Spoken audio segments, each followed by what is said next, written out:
Chris Sewall here, baseball card collector, investor, dealer, in that order. Welcome, everyone. Three short stories to share here today. None of them were sort of long enough to make their own video, but yeah, I thought they were all interesting, so I put three into this one video. Two of them happened to me, me personally, and then the third one was just something interesting I observed recently. But yeah, hope you enjoy. Three for the price of one. So the first story is about the channel. I've been on YouTube about 5.5 years now, and then I've posted roughly 800 videos. And in that entire time span, only one time has it ever happened where a company reached out to me and asked me to take a video down. And so yeah, I thought I would share the story of that here. So it was a video I posted in September of 2022, roughly 3 years ago, and the title of the video was "What Happens When PSA Upcharges You? A Recent Example in My Experience with Declared Value." So just for quick context for those who may not be aware, PSA has an upcharge policy, which when you send a card to PSA for grading, you send it in at a tier level based on the card's value. And if the card gets a grade that pushes the value up above that tier level, then they will upcharge you, meaning like, hey, you've sent this card in at a $20 level, but it really needed to be sent in at the $50 level based on its value, so we need to upcharge you the $30 difference. And this is a very polarizing policy. A lot of people have a major problem with it.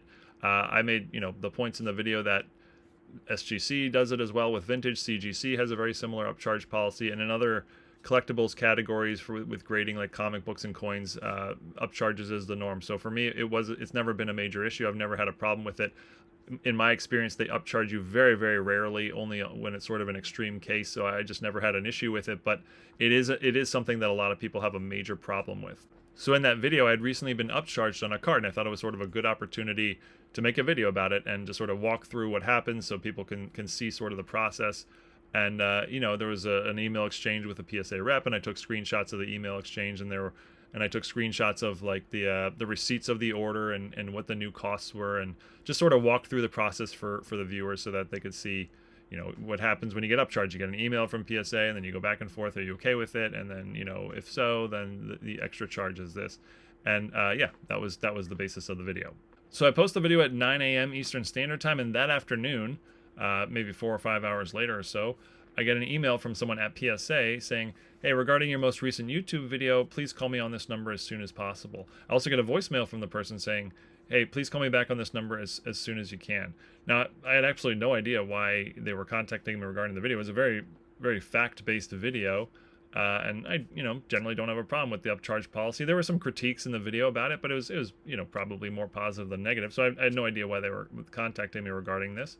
But I called him back basically right away, and we had a little chat. He's generally pretty friendly, but he says, "Hey, look, you may not be aware of this, but in one of the screenshots in your video, you can see the email of the person who, the customer service rep who you were going back and forth with regarding your upcharge. And that's just an entry-level customer service rep who's assigned to like specific cases.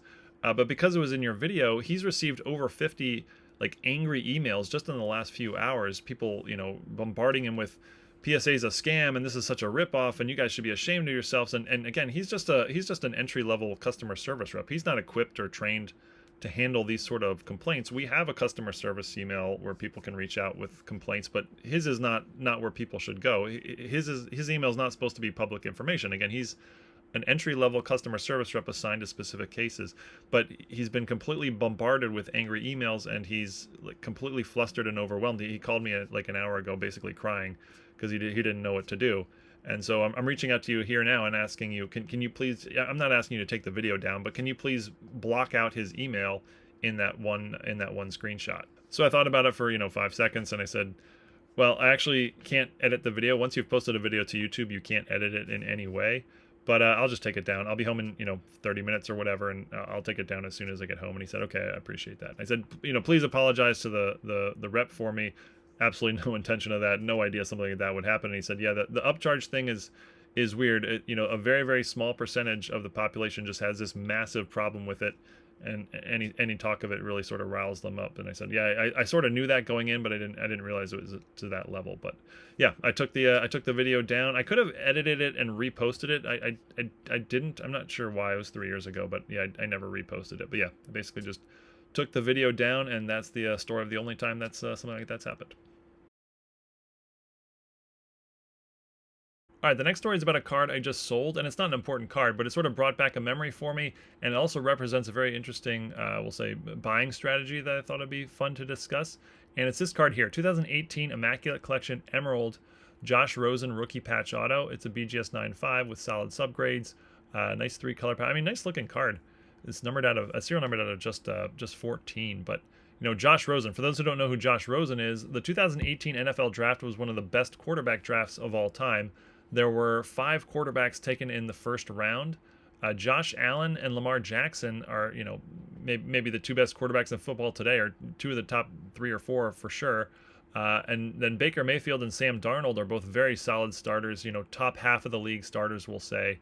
And then the one odd man out is Josh Rosen, who was selected number 10 overall by the Cardinals. He basically played 1 season with the Cardinals and then a half season with the Dolphins, and was basically out of the league after just 2 years. A complete bust.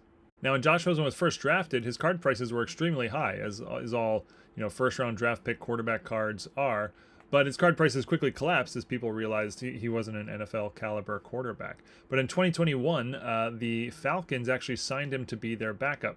And I saw this as a potential buying opportunity because, you know, he's going to be a backup. Maybe he'll sort of luck his way into becoming a starter somehow, and maybe he'll just get the opportunity to find, you know, whatever talent it was that made him the high draft pick in the first place, and maybe he could, you know, revolutionize his career. He's only 4 years from being a number 10 overall draft pick, so I thought there was at least some potential there. I didn't think it was likely, but I thought that there was, you know, an outside chance of that happening. And since his card prices were so low, it felt like a sort of a lottery ticket with sort of better odds. So I went online and found a nice Josh Rosen card to buy, and I settled on this one here. From COMC, which I bought for $108, a really high-end, you know, RPA out of 14. Well, I just sold the card a couple days ago for $42. I actually owned it for 4 years. Bought it for $108 and sold it for $42. I netted $39.90 after the COMC fee. So basically lost $70 on this card after owning it for 4 years. But I will hold out that the logic behind the strategy, while it didn't work out, it was actually not that bad. What happened after I bought the card is basically the downside situation. I paid $108 for it. Josh Rosen did absolutely nothing. He basically, you know, was out of the league the following year and never heard from again. And this card dropped to $40. So, you know, the downside was that I lost $70 on this card, which is what happened. But what was the potential upside? Well, you know, a Josh Allen card from the same set in a PSA 10 sold shortly after I bought this one for just short of $15,000. Now, Josh Rosen had no chance of becoming Josh Allen. I'm not making that point. I'm just saying this particular card of a star quarterback could have become into the thousands of dollars. Let's say Josh Rosen had sort of bounced into becoming the starter and had become a middle of the league starter. Well, the card would have been worth thousands of dollars probably. And we've seen this with quarterbacks who are sort of, their career appears to be over and they're sort of forgotten and then they have bounced back. Well, Baker Mayfield and Sam Darnold are 2 examples from earlier, but also players like Geno Smith, just players where their career is basically over and then they sort of get a second chance later and end up having, you know, a solid career being a mid-level starter. And, you know, their RPAs from high-end brands can be thousands of dollars. So the upside on this card was a lot more than the downside. Now, the downside was much, much more likely to occur statistically, and in this case, it obviously did. So I understood that going in. But with the downside being, let's call it $70, and the upside being, you know, thousands of dollars, I just saw there as being enough upside to sort of take a fun long-term gamble on it. And yeah, you know, seeing the card sell a few days ago just sort of brought back all the memories of how much time and effort I put into thinking through this strategy some 4 years ago, just to see it now 4 years later just, you know, be a bust. But I wonder what would happen if you sort of invested in every quarterback in this sort of situation. A high draft pick, 3 or 4 years into their career, looked like a total bust. Card prices have collapsed to very, very little. If you took a sort of gamble on every single one, you know, the vast majority would stay a bust and would not rebound. But there would be a few that probably rebounded, and I wonder if the upside on the few rebounders would be, you know, enough to outweigh the downside on the masses. Not really sure about that, but I always sort of, you know, saw that as sort of a fun exercise or an interesting idea. All right, the last thing I wanted to share is not a story, just something I saw on Reddit, and I thought it was pretty funny. So yeah, I thought I'd share it here. I was left by someone named Jury Facts on Reddit, and it's about this card, which is a 1999 Topps Redemption card. If you got this card, you would fill out the back and then send it in, and you'd be entered into some sort of sweepstakes where you might win a prize. I don't know all the details, but you can see all the fine print on the back with, or a whole bunch of wording on fine print stuff. And again, down at the bottom is where you fill it out. But what he asked on the Reddit post was that in the middle there's this line, which you probably can't read, but I'll read it for you. It says, Canadian residents must correctly answer this mathematical skill testing question without assistance. 48 divided by 2 times 8 minus 67 plus 35 in order to receive their complete set.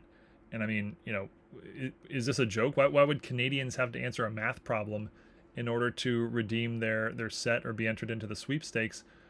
You know, this is a legit 1999 Topps card. Like, what is this? Is that some sort of silly joke? But no, it's actually in relation to Canadian law. For something like this, it cannot be like a pure luck based thing, because then it would be like gambling or it'd be like a lottery. There has to be a level of skill involved. So in order to be eligible to receive a prize, you have to pass this skill question.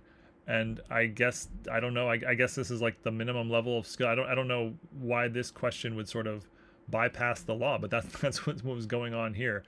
I don't know if the Canadian law still exists today. This was 1999, but I'm sure the law had very good intentions. But if it's that easy to find a loophole in, I think yeah, they should probably try to plug that loophole. But yeah, just sort of thought that was funny, like I mentioned.